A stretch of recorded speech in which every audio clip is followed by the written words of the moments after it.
obutabana mu ggwanga lyaffe. So mu bufo obwo waliyo Benjamin Katana, waliyo George Musisi, ne bannamateeka bangi, Kale Balaka, ne bannamateeka abalala bangi. So lwali lunaku olwali lusuubirwa okuvaamu amawulire bwe gatyo, kyova olaba nti abantu bonna abalimu ensa ebbanga lyonna tebalina kutya mu kubanja judgment. Oba ontegedde bw'owoza omusango n'oguwulira nga tozitoye kimala mu musango ogwo naawe otya okusaba, otya naawe olunaku lwe banaakola ki, lwe banaagusala. Naye bw'oguwoza n'owulira nga ogunyikizza, kati ensala y'abalamuzi mu musango guno b'osooka okuwa credit be balamuzi bali be babadde balifaalingako aba constitutional court. Aba constitutional court bali basaale nnyo, kooti etaputa ensonga za ssemateeka, bali basaale nnyo mu ku interpretinga ssemateeka mu butuufu without bias, era ne bakaluubiriza oyo yenna bakaluubiriza nnyo wakati mu kunnyonnyola bannayuganda omuntu yenna okwetantala okubawakanya, kubanga bagiwa obudde ne baginnyonnyola ne bagitigonyola, kubanga yali ekwata ku militarism versus democracy. Etteeka lino ate gwe munnayuganda tolyeraliikirira nga muntu yasoma mateeka. Etteeka lino gwe munnayuganda tolyeraliikirira nga muntu asaavinga mu judiciary, ali ku bar oba ku bench. Kubanga abali ku bench professionally they are supposed to execute justice. Balina okubanga bawa obuweereza bw'aba mulamuzi omulamuzi oyo yaba asomye emyaka egi 5. Nze siyinza kufuuka mulamuzi obuzaayo gumu 9 giba myezi 9. Omwana oyo agenze n'asoma amateeka, bw'amala okusoma girye 7 n'asoma 6 egyo 13 asoma emirala 5 egyo 18. Ontegedde bulungi okutuuka ku ddaala ly'omulamuzi, okutuuka ku ddaala omulamuzi asookerwako. Kakati emyaka egyo omuntu gy'aba ataddemu tegiba gya bulijjo, kubanga obuvunaanyizibwa obumutikkibwa bulinga bwa musawo, era n'omusawo weegi 5, kubanga bya bulamu bw'abantu okusalirawo omuntu nti gwe kati genda kalabba obanga Katonda. Kitegeeza olina okuba n'obukugu obw'enjawulo, olina okuba n'obumalirivu obw'enjawulo, olina okuba n'okusengejja okw'enjawulo, kye bayita professionalism, okusobola okuwa justice. Kakati nga bw'okwata ggwe obuyinza bwo n'obuwa omuntu omulala atasaanidde executinge mu kulamula obwenkanya, oba odiddayo ddala era bannansi oba obazizaayo mu mulembe ogwa Piraato. Omulembe gwa Piraato ogumanyi gwe gwasalira Yesu omusango, naye nga bamuvunanakola byamagero nti yagenze n'azuukusa abafu. Naye gwe kakati ku Bapiraato abo babakubaawo ku mulembe gw'ababugingo. Babugingo tebandifudde nga zibazuka kola babakanya Yesu eyazuukiza abaki abafu. Ontegedde bulungi. Kakati nga tebayinza keera kukiriziganya kukwata buvunaanyizibwa bwa kuuma ggwanga kubukwasa Piraato, kubanga bali bajaji jeno kubanga babadde bakayana nti babayite bajaji jeno, nga bamuyita chairman takkiriza yagala bamuyite jaji ki jaji jeno Mugabe, Mushabe Mugabe. Ate kati anankola kyalinzizaayo kuba oyo omujasi alina kukuuma boda, alina kukuuma erikongo tutayingira eno, talina kukuuma nze, alina making sure my borders are secure. Talina kulwanisa munansi. Their job is to protect the citizen. Tutegeraganye bulungi. Kakati mu buvunaanyizibwa nti okwagala kw'ababadde batwala okulamula kw'abantu mu kooti ey'amagye, kubanga bannayuganda nabagamba nti njagala mu powers program ramu eno nyimbi akagamba ako simanyi oba buti mujja akategeera kyembaire nga nkuba kannyonnyole nakati ngamba gamba nti doctrine of separation of powers yentabiro ya oku-executinga demokrasiya ow'ekimmemmette kubanga obukulembeze bulina kubeererawo bantu abantu balonda obukulembeze nebajja ne bagamba nti kakati Matovu yegwe mukulembeze waffe eriyo obuvunaanyizibwa bwe beetikkula ne babutikka ggwe kubanga wewaddeyo okubeera omukulembeze waabwe oba ntegerekese bulungi kakati mu demokrasiya oyo ow'okutikka obukulembeze obuvunaanyizibwa baze ne basaba obukulembeze mu bantu bulina okubeera nga bulina process eteekebwawo eri mu kulungamya society okusobola nga esobola okubeerawo mu ngeri y'amateeka naye ate mu mateeka ago balina okuba nga waliwo agalondoola nti tegamenyebwa kulinnyirira ddembe ly'abantu abo baba baweereddwa obuvunaanyizibwa nga bwe kyali mu mirembe egy'abakabaka edda kubanga bo bafugiranga toli mumuleete mumutte ne bamutta lwaki oyo faaza aganye okungatta ne bamutta kakati ebyo mukuvaawo kwe kuleetawo law and order mu society amateeka agafuga society ne baleeta ennyingo ya demokrasiya nti enaasigamizibwanga kuba bino biri the UN charter every country eyogera ku democracy eyogera ku the doctrine of separation of powers enkola y'amasiga asatu ng'essiga erisooka ampuliriza lyessiga erya executive lwe lukiiko lw'abaminisita nga wano mu Uganda essiga eryokubiri ye legislature bebo abakola ababaga amateeka mwe muyita ababaka ba parliament amasiga ga the doctrine of separation of power gali asatu erisoose libadde executive ne ba ministers president ne baki ministers bano omulimu gwabwe bebeetisa obuvunaanyizibwa buli bwe nagambye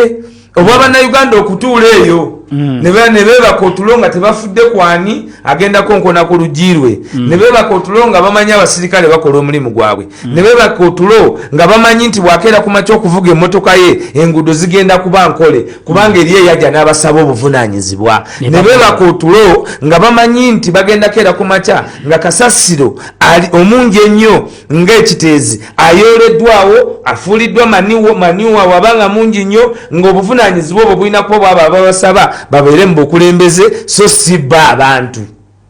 that is the chovola baita negligence ngamya okukola okwo kulina okubanga amateeka gasobola okukwata bali abakulembeze kubanga amateeka gakwata abantu bonna okujjako president ate naye tegamu criminal cases after his season atwala ebirowoozo by'abantu ku constituency level mu setteeserezo kati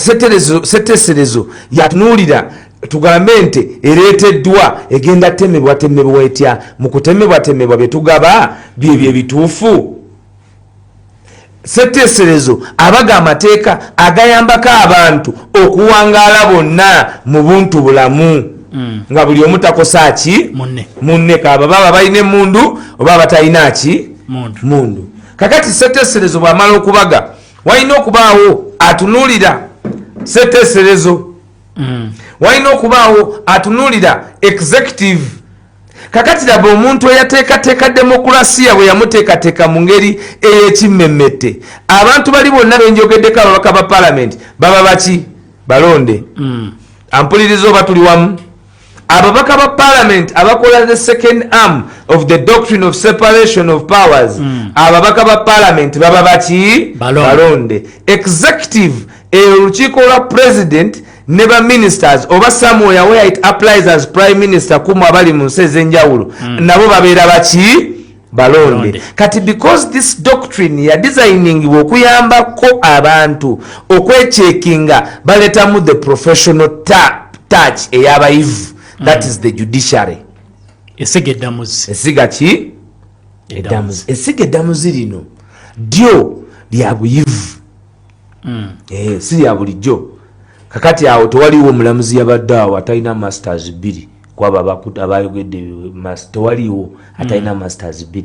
abamu balina PhD abamu balina obukugu balina research papers abo bowalabye bonna wadde Winnie Dolo simwagala naye abimanyi abimanyi era kyevola banyomba naye bannange njagala kino ensi ekitegeere nze Alex Waiswa Mufumbiro sirina bukyayi ku muntu yenna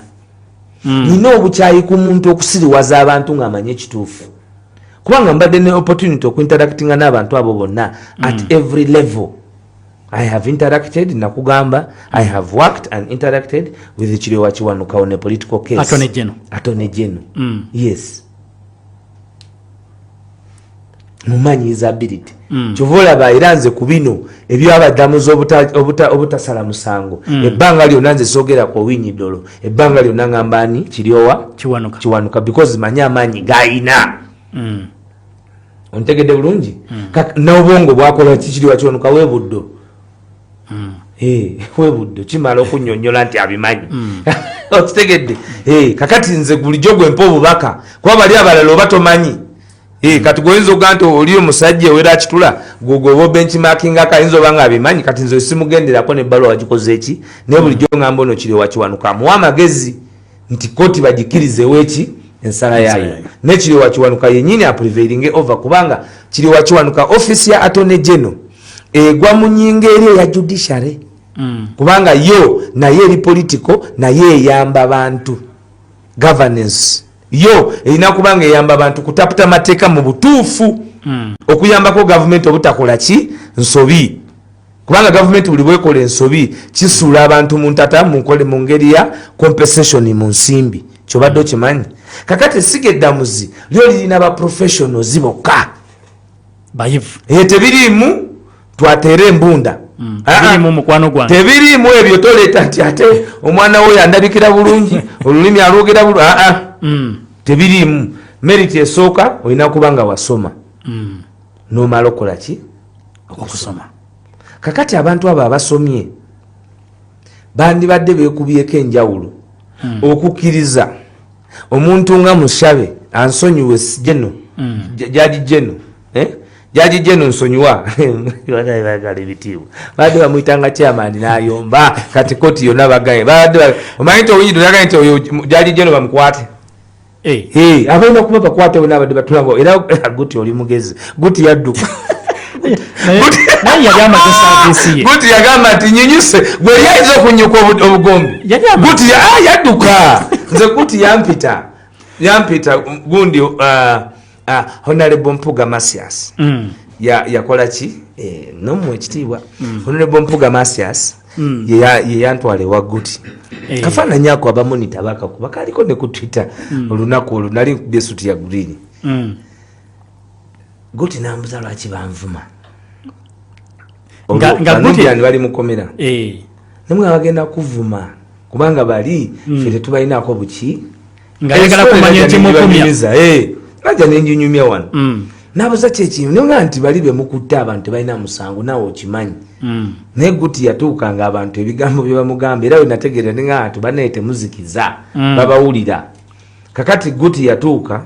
nagaa bino kambiveemu kubanga yenna omuntu alina abaana alina famire tosobola kukiriziganya nabikolwa byabwe ffe tuli bagumu ababibagamba kubanga ffe twatala afiya nze tokyalina kyoyinza kuŋŋamba kubanga nategeera notegeera nti byonna ebyomunsi muno Katonda yasalawo yayinza osalawo nti enkyanfe tolina kyoyinza kuŋŋamba ate ogenda kuŋŋamba ki kubanga I have had examples nga nandisuubidde kirala ate nendaba kirala kati tolina kyoyinza kuŋŋamba ku ebyo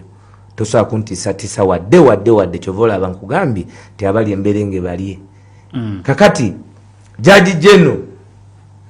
mukulamula kwabwe babadde tebagwamu eri doctrine of separation of powers goyinawo owuliddeko wembasomye wano olinawo owuliddeko nga nti wanaabangawo Jaji Jeno nga bwe babadde babyagala kubanga etteeka lyo libadde liteekawo akakiiko akakwasisa empisa mu magye for example muli mu lutalo munamu amasasi agasowola mulaba agatwalira opponent temulina budde budda Kampala operation lulinga musobola okusala omusango era ne bamukola ki ne bamuvunana okitegedde naye leero tekiri bwe kityo kubanga omuntu gwogenda kati bajjawo n'omusango ogamba nti omuntu attibwe waddase muntu ne bagamba wakiri bamusiba mayisa bamusiba emyaka mingi n'ebirala n'ebirala ensonga ekozesa ekyo gimanyi nti omuntu ng'omuntu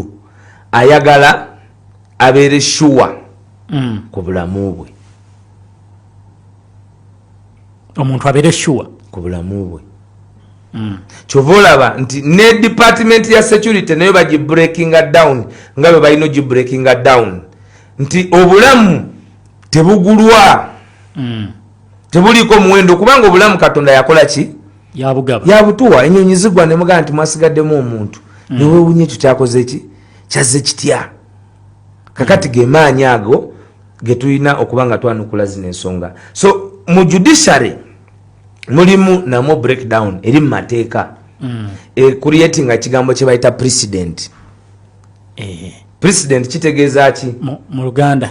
abaganda wano waliwo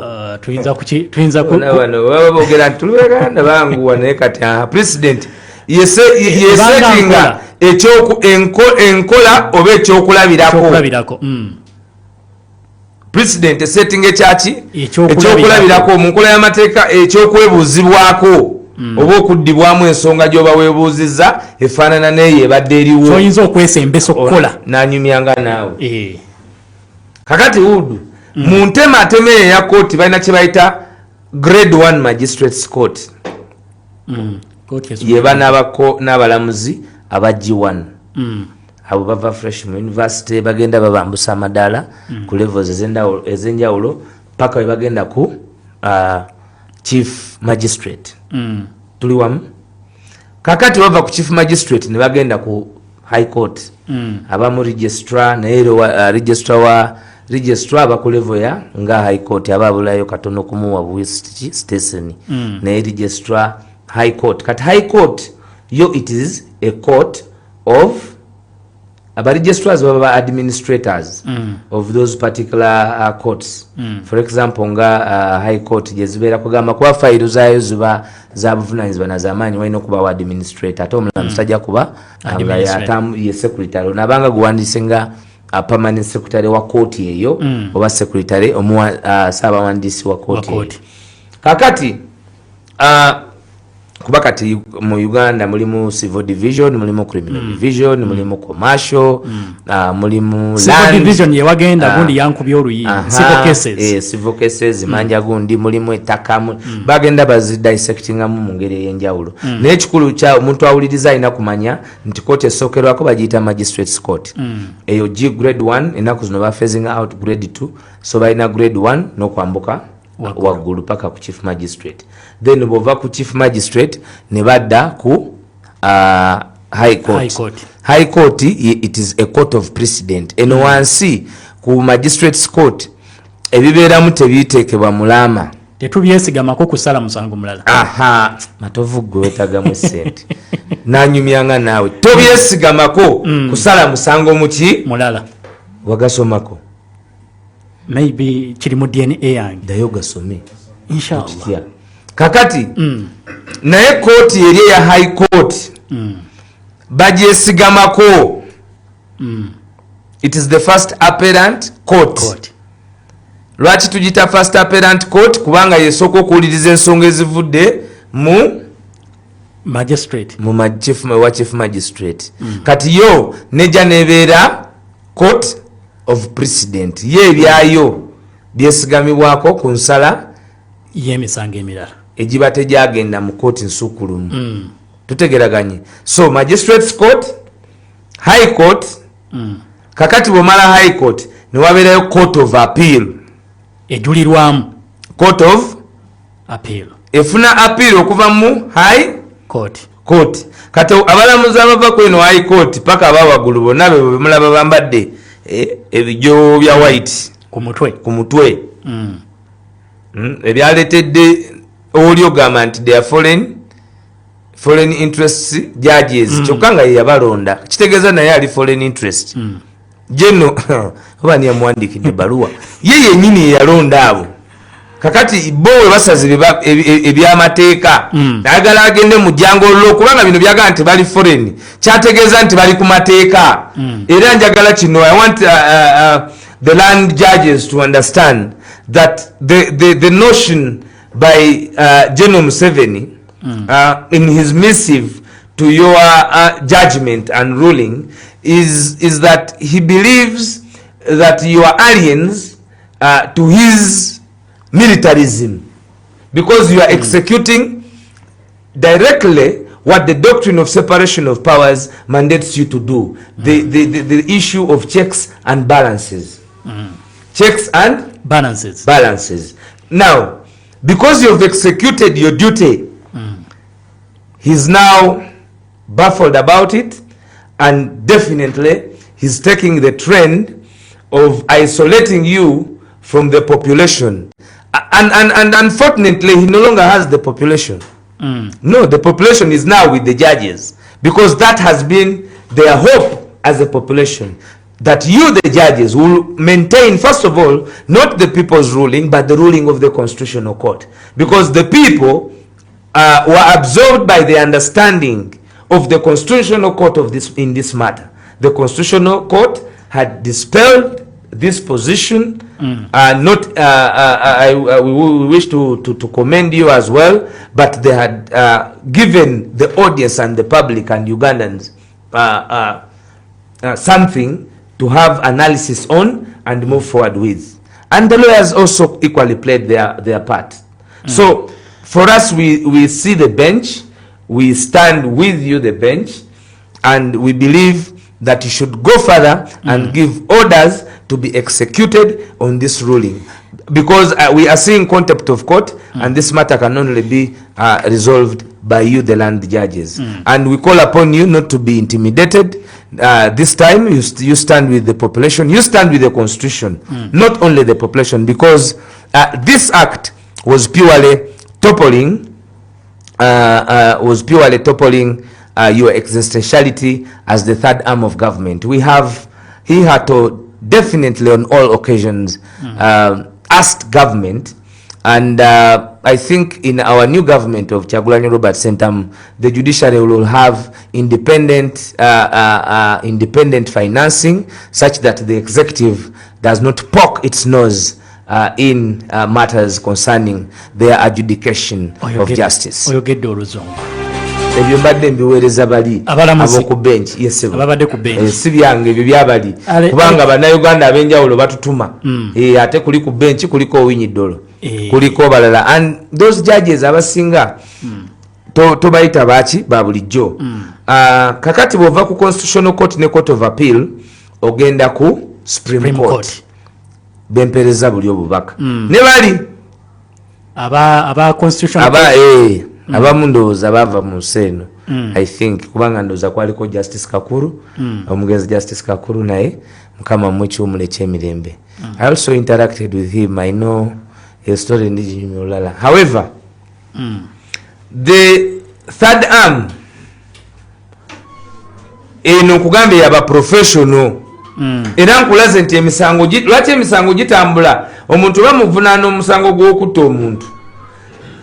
ku high court, oguguulirwa high court, bwe bagumuvunaana ne gugenda ne gumuka mu V, agenda ku apiiru. Bwe guba tegumuse mu V, nga tagenze ku apiiru, gukomawo. Ontegedde bulungi? Nga tegugenze ku apiiru nga gukomyawo, guba gusetinze president, ng'era akanyiza n'ekiki. Ate no apiiru eyo ekolebwa abantu ba mirundi ebiri, ekolebwa gavumenti nekolebwa naki omuntu gwe badde bavunaana n'omuntu avunaanibwa katawo nga tuli mu criminal, naye ate gufuna ne gino emisango emirala egiri civil egyefaananiriza ebintu by'abantu ba bulijjo. Kakati kooti ezo ekiziteesaawo bwe zityo kwe kulaba nti omulamuzi asooka abeera omu ku kooti ejulirwamu ensonga ewulirizibwa abalamuzi abalina okusukka ababiri nga bava ku basatu bataanu, it must be an odd number, okubalansinga ebirowoozo. Ekooti endala era nayo e Court of Appeal naye erina okubaka abalamuzi okuva ku basatu paka ku 9. tutegeraganye ne Supreme Court kakati eno kooti eyasazeewo ku luno ye Supreme Court ye kooti ensukulumu mu binsonga z'okulamula ekintu kyonna mu Uganda eyasazeewo ampuliriza bwe bakuvunaana ogw'obutemu ne guwulirizibwa paka ku kooti ensukulumu nekkiriza nega nti watemula totawaana abadan terikola apiiru ndala yonna ebyo apiiru esigadde bawa Mungu butya bwayinza kutwala oba kuwangaza mukomera naye ebiri ebyabalamuzi biba bikoze eki kakati guno omusango gw'abajaji jeno gwagenze mu eri kooti ensukulumu ne bafuna obuvumu ne batyemula omusango kati ensonga z'eyo kooti abadan ne basanga jaji jeno Mushabe tolaba nto ne bakusanga ngoji babadde bamuteze babadde bateze Mushabe naye yagambye sikambunda yadduse teyabaddeyo yabagambye Mushabe yadduse teyalabise sokagamba tannamanya Mushabe yadduse ne tiimu ye ne bench emisinde Mushabe wamulabyeko yalese Besigye Mushabe yabaddeyo mu kooti ya Besigye Mushabe yadduse kati ne balinda Jaji Jeno Commander in Chief CIC ababba akalulu gyatuulo we nakasiri olwatuse n'awandiika naye ebibye yawandise ebibyo yawandise wabikoze ki wabirabye nga tebikwatagana yawandise mukumulamu tugenda komawo tutunuulire possibilities ez'oku implementinga order eyo kuba twalabye okusinziira ku bubaka bwa president then ne attorney eyo atonye ntaganye nti yetegereza agambye nti amaze okwadvisinga attorney general advisinze nkwambe Mushabe yadduse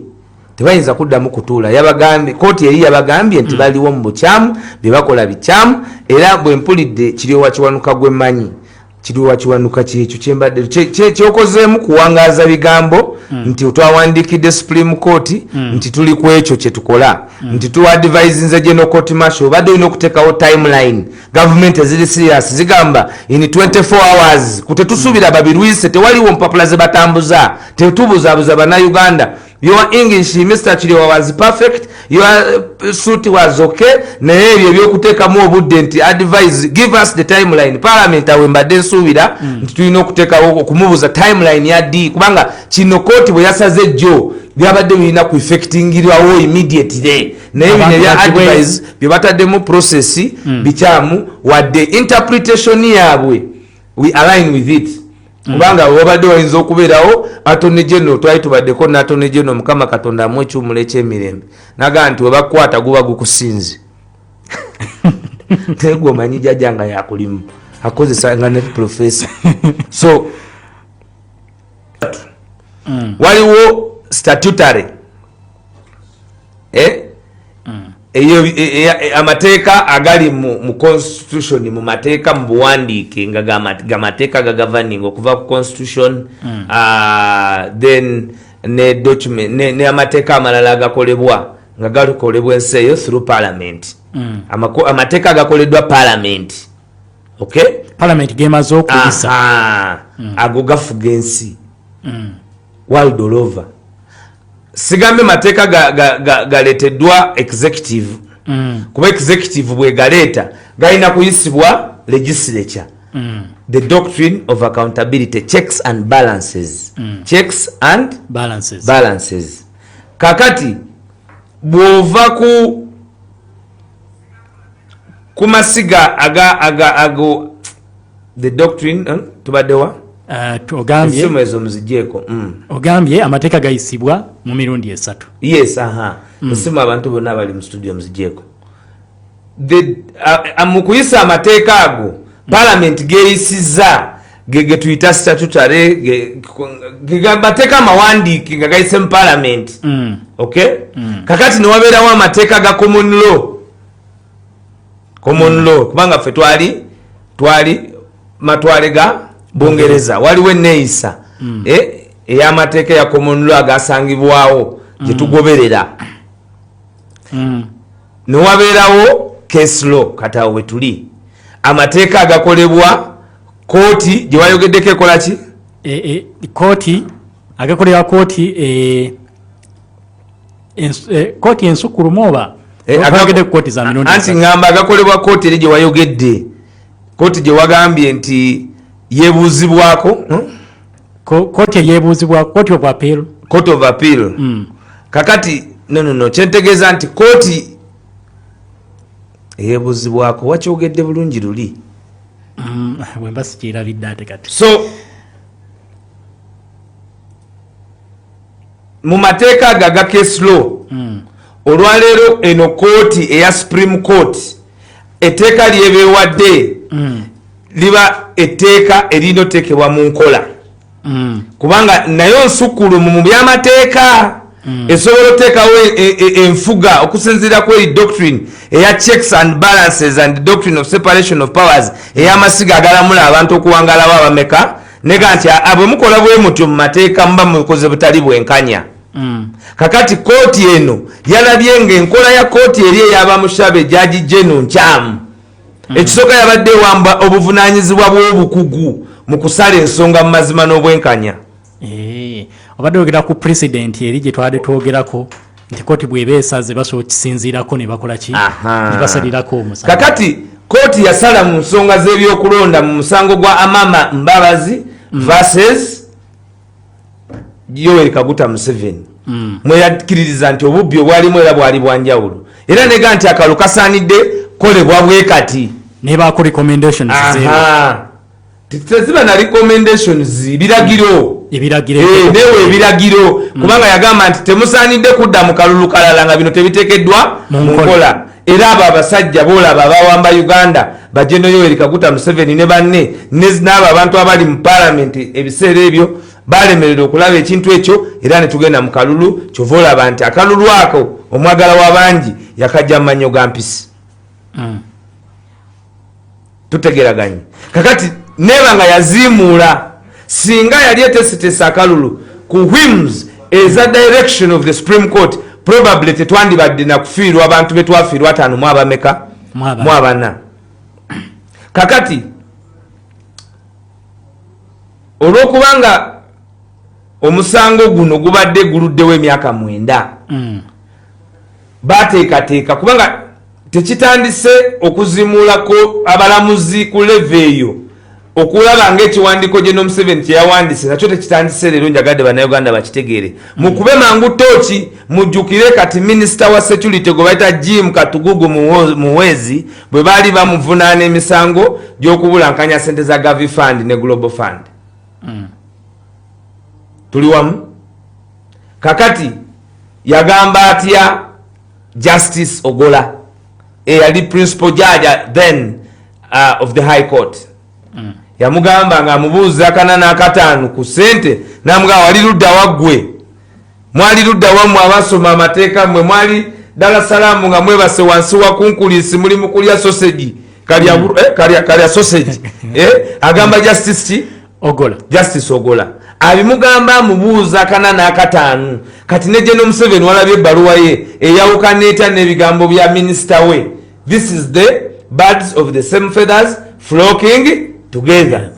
kakati Supreme Court yayambye nnyo bannayuganda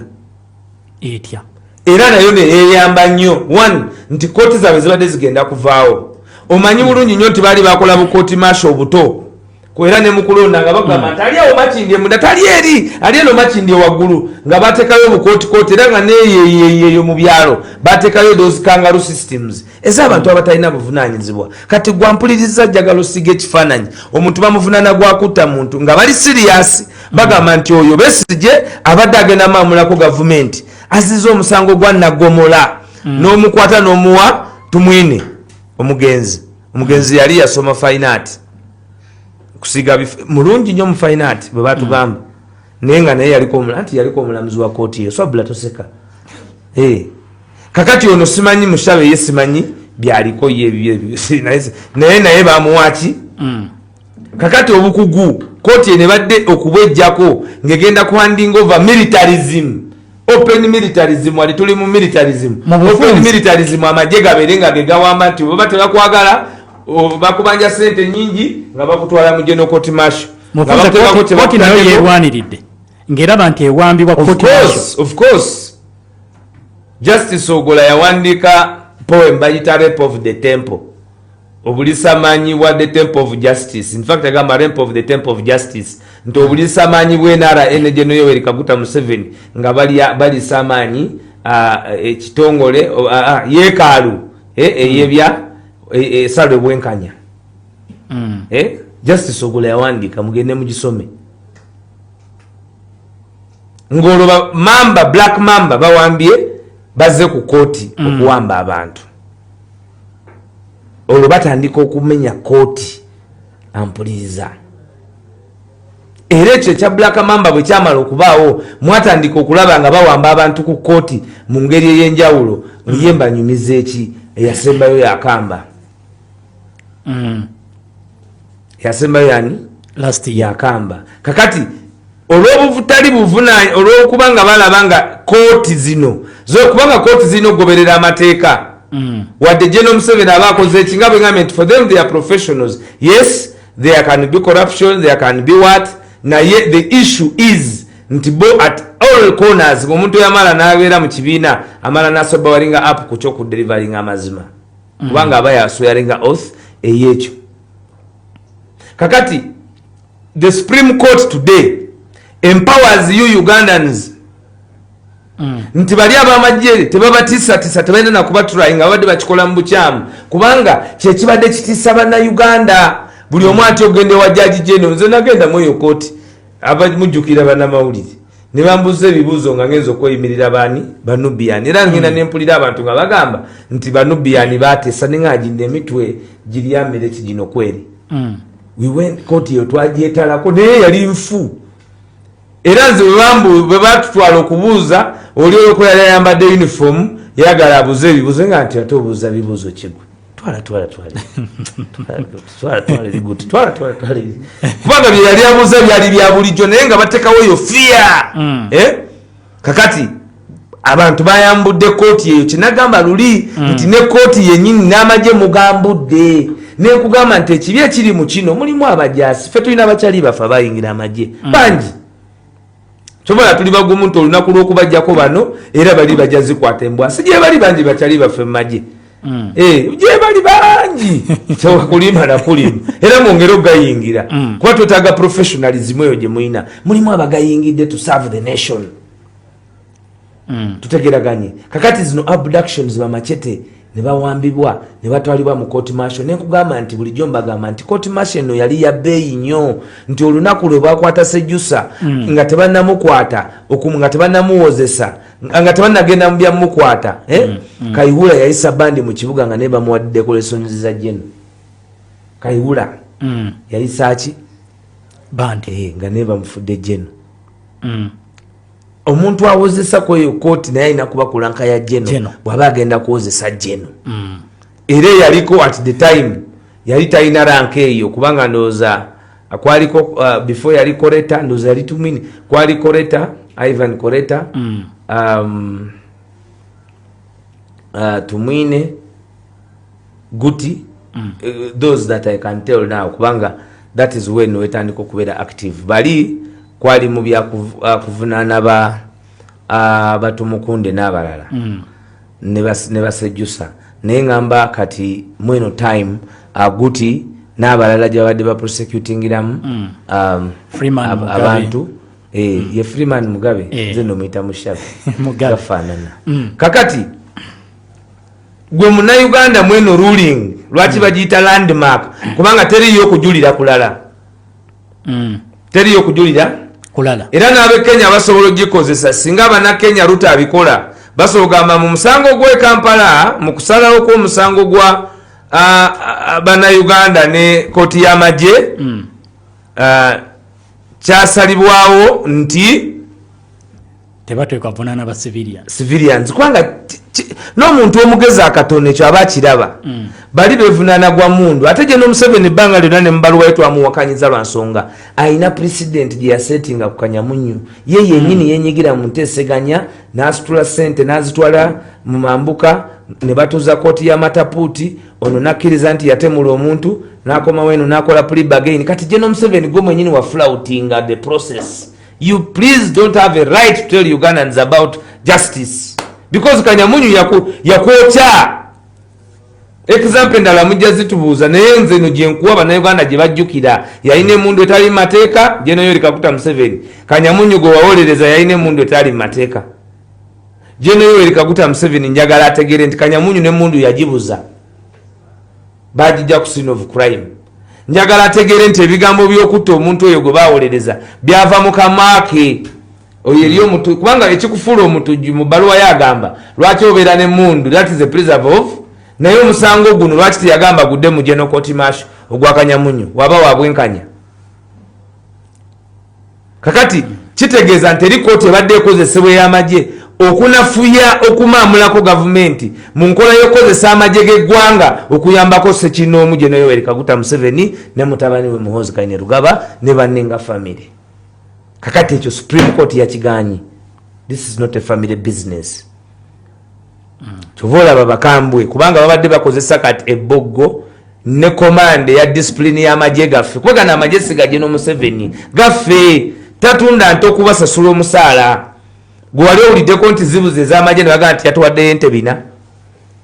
wali okiwuliddeko era tulinda government oba yali atuwozeeko kuze babbye n'agamba nti guno omwaka kambaweeyo obuwumbi 5 bwonna bugende mu magye mu kino era ne bwagaba kuzaffe ezize zatereka ntereke. Ontegedde bulungi. Kakati gwe munnayuganda oli empowered okumanya nti wadde kooti tetugyesiga ku buli kimu naye yakoze obuvunaanyizibwa bwayo tujebaza kati leero president abagambe no bagamba gwe bereti gikube eno gyenkubye jambale giteekeko ffe ba defiant twagiteekako ebbanga lyonna paka bwe tuwangudde. General Court Martial chini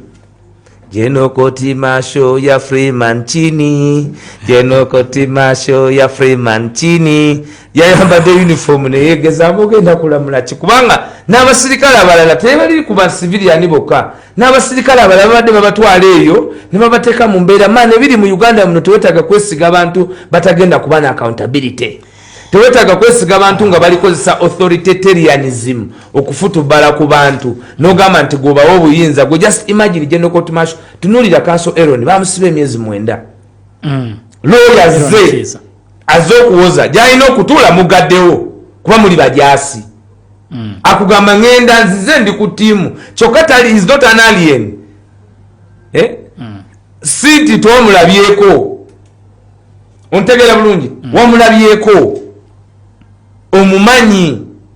kubanga abadde awolezaamu ate simu lawyer wa bulijjo naye ne mutuula gwe yeeyita omulamuzi Jaji General Freeman ani Mugabe Jaji General Freeman Mugabe ne tiimu ye ne mutuula ne mugamba nti ne muteesa noteesa before court nga tenagenda maaso nti tukole akavuyo ku lawyer tumusibe emyezi 9 era nobeera happy anti gwe wasoma magye eyo ino ekikuluma tolina kikuluma byonna tebi byonna mu nsi gwe watala nawo afiya kati naffe abatala afiya katugambeko nosiba omuntu emyezi 9 eyasoma byotasoma gwe you are occupying there by appointment tebatulina qualifications wadde kakuŋŋunta ketumanyi because these judges go through vetting. They have baina kachiko kalamba akakwasisa empisa abo katani akwasisa empisa Freeman okuba nti batuula mu meeting nga tebanagenda mu kooti ne basiba Aaron Kiiza. That is contempt of court. Omuntu gwe balina osooka okukwata contempt of court yali oyo yennyini Freeman okutuula mu lukiiko gwe nowuliriza wa noba nga oli mulamuzi nogenda ku Walaji ku Sheraton notuleyo nogamba nti kakati oyo tumusalidde gwa kufa nojja enkya n'omusalire ogw'okufa mu kooti. That is wrong. Tumalize waiswa akadde katukutte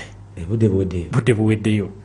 sawa bakita batya okudduka mu lusoga zawulumuka dirumwike kakati wawulidde emisinde gye ba DNA Geno tewawulidde emisinde gye bamututte kambuze omusajja okuba bonaamuyita omwana bajjaga nti omunyomi Geno oyo DNA Geno ebintu abisoma atya yaze ne fayiro omwo anoonye sente omanyi sente kati nze nabeewuunya baganga bati ba Trump alinga Bobby ye wa reality kakati sente tetuyina ziri blocked kubanga bano era bali basagambiza ne bye batamanyi ffe tetuyinza ffe tuwagira reality NUP amanyi gaki g'abantu kakati bo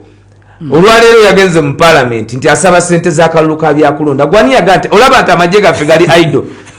yagamba nti gwe bawadde obuvunanyizibwa bw'okulumba ensi endala bamulabe mu parliament asaba ki sente mbu naye agenda kwetaba mu kalulu. Lwani yagamba nti ogenda kwetaba mu kalulu tebagala bazibbire eyo naye babe